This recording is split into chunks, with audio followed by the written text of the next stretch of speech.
So it's Galatians. We was in Galatians, wasn't it? Yeah. So read on. 3 and all on the sin, yeah. That them that believe, verse 23. Mm-hmm. But before faith came, we were kept under the law, shut up unto the faith which should afterwards be revealed. Verse 24. Wherefore the law was our schoolmaster to bring us unto Hamashiach, that we might be justified by faith. That's right, because we are justified by faith. We're not justified by keeping the law, although the law is the law. Okay? But the reason why we become justified is because we understand the spiritual implications of the law. Okay? What they spiritually mean. You know? And we understand that the feast days and the convocations and all those are meeting times to meet with our Creator. And although we don't see him physically, we know his power and his presence is there. Okay, so we're treating this our power as a living power, not as some idol or image. He's a living power, a living, moving entity. Okay, and we understand that he thinks, he moves about, he shifts things around. Okay, he's a real living entity. Okay, so that's how you become worthy, right? Justified, because you know now, not because you think, oh, I have faith in a power. No, you know, because why? You see, in all the things that he promised or prophesied and they've come to pass. Then you realize, okay, he's saying we have to have this convocation here, this holy day here. We have to do this here. We have to do that there. And then because you have spiritual mind now, your spirit will grow and say, oh, I understand. He's saying do this because of this reason. Okay? And he will be present there. So that when we're there doing those things, he'll be putting the spirit on us. He will be anointing us. He'll be teaching us. Okay? That's what he's saying to us. Okay? So that's how we become justified by faith. Right?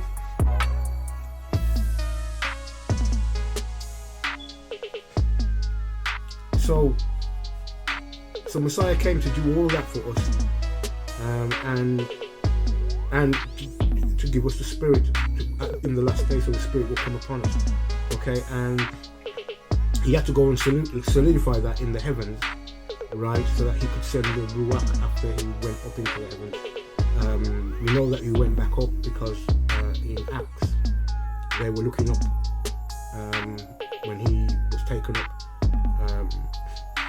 But he explains that and why he had to be taken away. Why didn't he just stay here on earth once he was resurrected? There's a reason why. So let's get to John 16 verse 7. John chapter 16 and verse 7. Nevertheless, I tell you the truth. It is expedient for you that I go away. For if I go not away, the Comforter will not come unto you. But if I depart, I will send him unto you. I will send him unto you. So he had to go back into the heavenly realm, okay, to shift some things around. Okay, so he could send us and endue us with power in the time when it's necessary. Okay, that's the reason why he didn't just stay here. And he's been up there working and moving bits and pieces around, waiting for the day when we're woken up, and then the Most High, the Heavenly Father, does his job and starts to bring the nations down, and then he gives Messiah a command to come and redeem us. And he's patiently waiting for that. And we know he's patiently waiting because he's told us to patiently wait. Because the scripture says, he that killeth with the sword must be killed with the sword. He that... How's it go? Captivity shall go into captivity. He that killeth with the sword must be killed with the sword. Here is the patience and the faith of the saints. And he's patiently waiting. Okay? He's patiently waiting, and he's asked us to patiently wait in hope and in faith. Okay? For that day to come. Alright? So he had to go away for that reason. And also to sit on the right hand of his Father. The right hand of his Father is his power and his might. Okay. Get Psalms 110 and 1. Psalm 110 and verse 1. The Lord said unto my Lord, sit thou at my right hand until I make thine enemies thy footstool. Mm-hmm. And this is David speaking. And he said, my power said unto my power. Right? My Lord said unto my Lord. So when you read the scripture, it says Yahweh said unto my master, come and sit at my right hand, because it's Lord in capitals and then there's Lord in lowercase. Mm-hmm. Right? So Yahweh said unto Hamashiach, come and sit at my right hand until I make your enemies your footstool. Right? So that's the reason why that's why Timothy, not Timothy, was it Timothy? Not Timothy, it was who looked up and he says, I saw Stephen, that's the one, Stephen. And when they stoned Stephen when he was dying, he says, looking up into heaven, and I could see Messiah sitting on the right hand of his Father. Right? So Messiah went back up to start to move the pieces around, and he also is patiently waiting to bring to pass the things which he has promised the house of Israel. Okay? Because the next thing that is coming, right, which has already come on the Israelites, because the Israelites drunk of the cup. Okay? And the scripture says, those whose judgment was not to drink of the cup have assuredly drunk. Right? Those whose judgment was not to drink, which was assuredly drunk, that's his own people, who weren't supposed to drink of the cup of his wrath, but we drank it. Israel drank it. Right? In fact, let's get that, not that particular scripture, but let's get Luke 21 and read from, say, verse 21 and verse 22.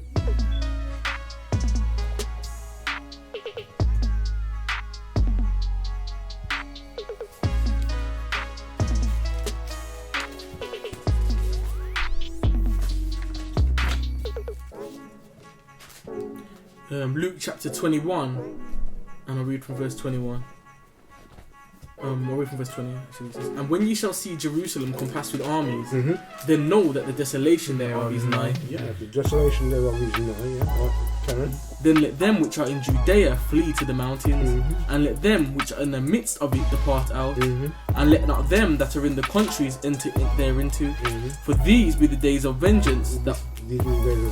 For these be the days of vengeance, that all things which are written may be fulfilled. Yeah, and all things which were written was the curses.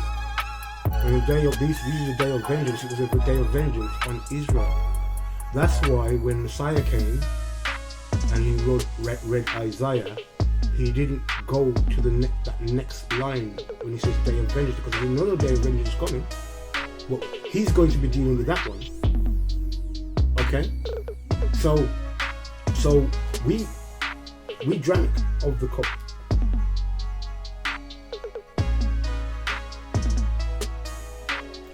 Yeah, so we drank of the cup. And we had a kinsman-redeemer, because we became poor, and the nations became rich. In fact, let's get that in the letters. Paul, where he says, if the fallen away of them be the riches of the world. Let's get that.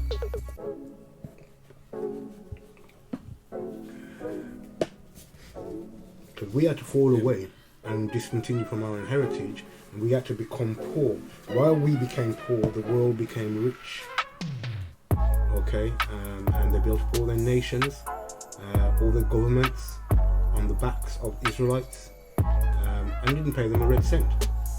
In fact, the payment that they gave Israel was rape, robbery, murder, and lynching, feeding their children to alligators, book breaking, tar and feathering, all manners of evil that you think about it, they perpetrated on. That was a payment that they gave to Israel. And even in this day and time, and we're in 2019 now, they still persecute, they still racially they call attack Israelites. They're the last hired, first hired. You know, they still use derogatory terms. You know, coon, wog, speak, nigger, sambo, blackie.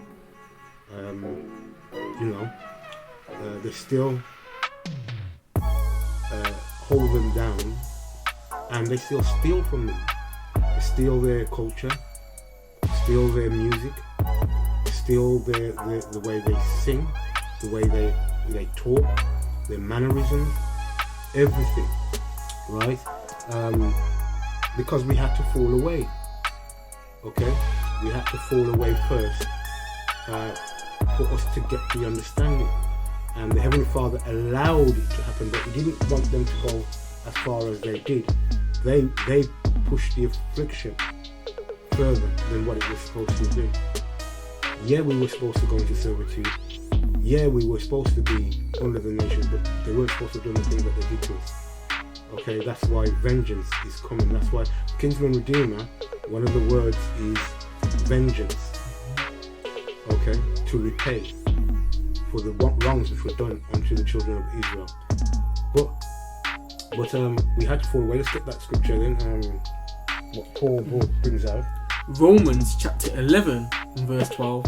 Now, if the fall of them be the riches of the world, and the diminishing of them be the riches of the Gentiles, how much more their fullness? Yeah. So if our falling away and our diminishing was their riches, which you can see the whole world. Rome was built off the back of Israelites. Okay? After rape, robbery, and murder, and persecution, and what you call knowledge and wisdom and knowledge, that all came out of Israel. Okay? And that's how they got. And even Greece, it's the same. Their philosophy and all that came from Israelites. That's why they got our book and translated it into Greek, and then they were trying to put their images in the book. You can read that in the Apocrypha. So if our falling, our diminishing was the riches of the Gentiles, then when we are restored, how much more our fullness? Okay? How much more, how fuller will we be? In other words, we will receive more than what we had previously. That's what Paul is trying to convey there. So,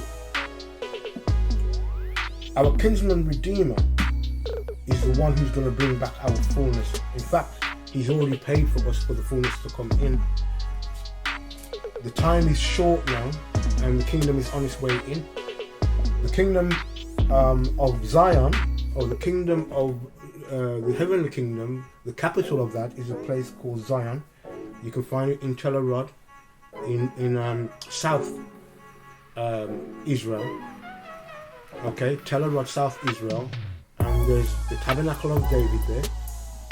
Okay, and at this moment, at this stage, this is just the beginning stages. But this is the time or the window of opportunity which was paid for by our kinsman-redeemer. This was the window of opportunity which was paid for. It's commanded in Torah, the men who are able to come up 3 times in the year for the 3 feasts, which is Deuteronomy 16:16, which is the Feast of Unleavened bread. The Feast of Unleavened Bread, Feast of Weeks. Feast of Weeks or Pentecost, And Feast of Tabernacles. and Feast of Tabernacles or Booths. Okay, and we need to go. Scripture tells us, Deuteronomy 16:16, that we need to go to keep those 3 feasts and present ourselves before the Heavenly Father 3 times in the year. Okay. Tabernacle of David isn't done away with. There's a small remnant of it left, just like how the scripture says, Tabernacle of David has fallen over. Okay, but he says he's going to rebuild it As in the days of as in the days of old.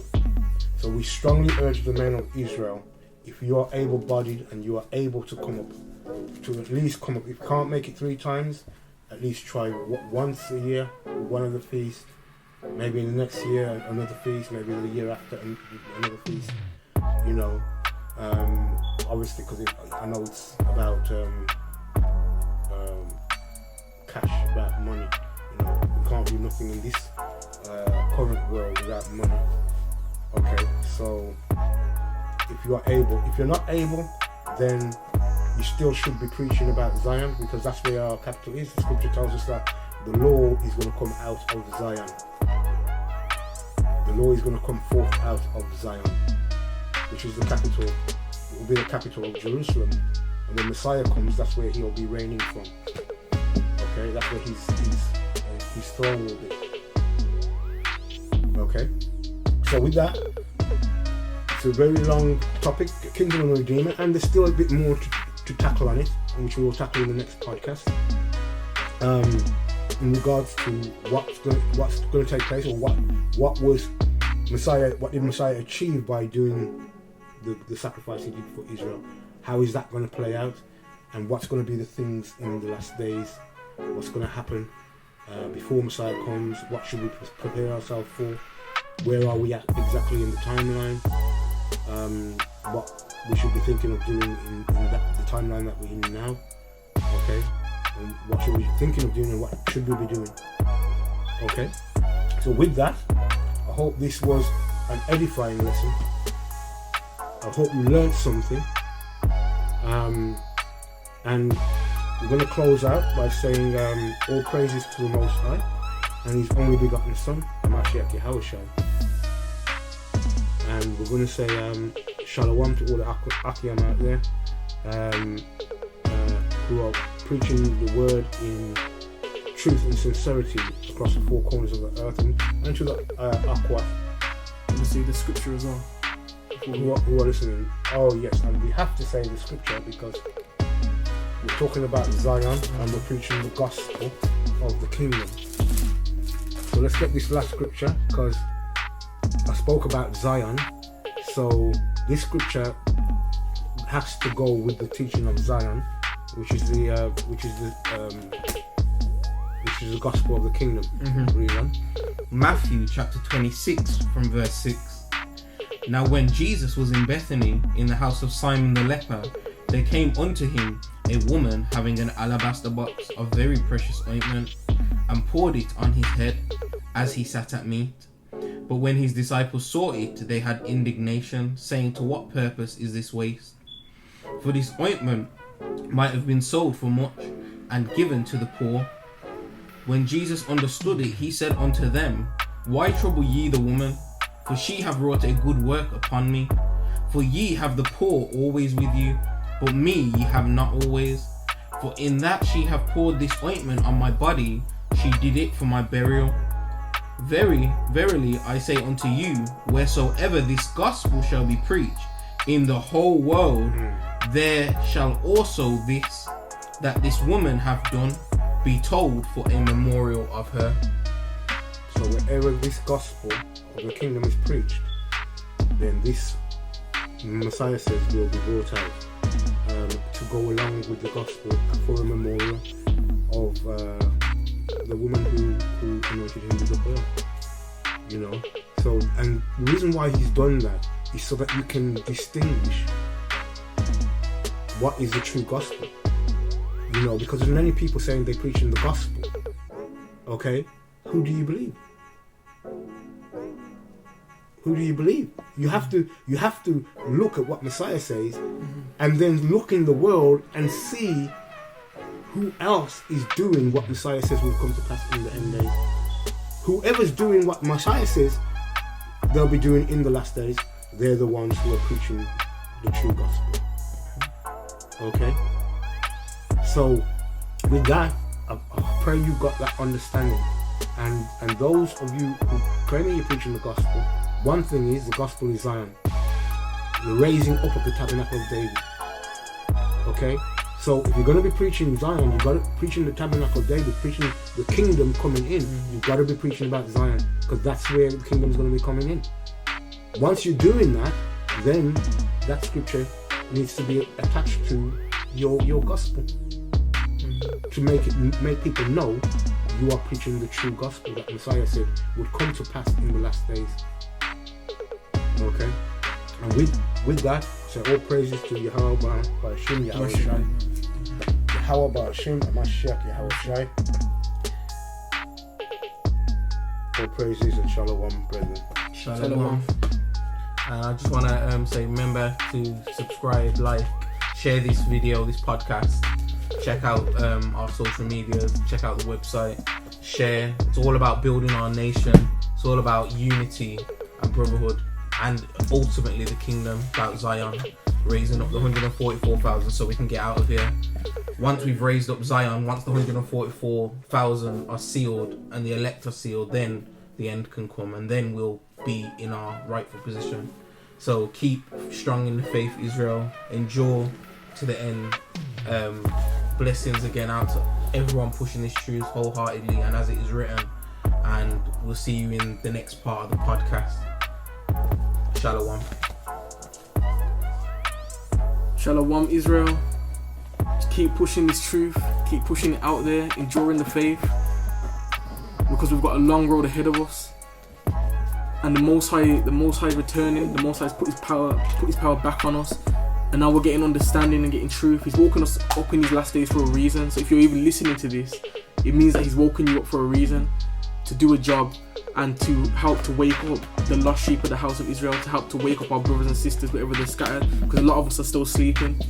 So keep pushing it, keep doing what you're doing, because this is like the spirit is moving really quickly, and a lot of our people are waking up now.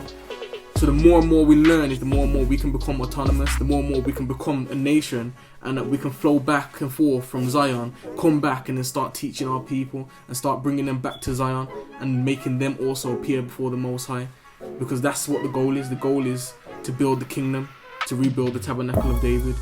Did you? The scripture says that, don't you know that your body is the temple?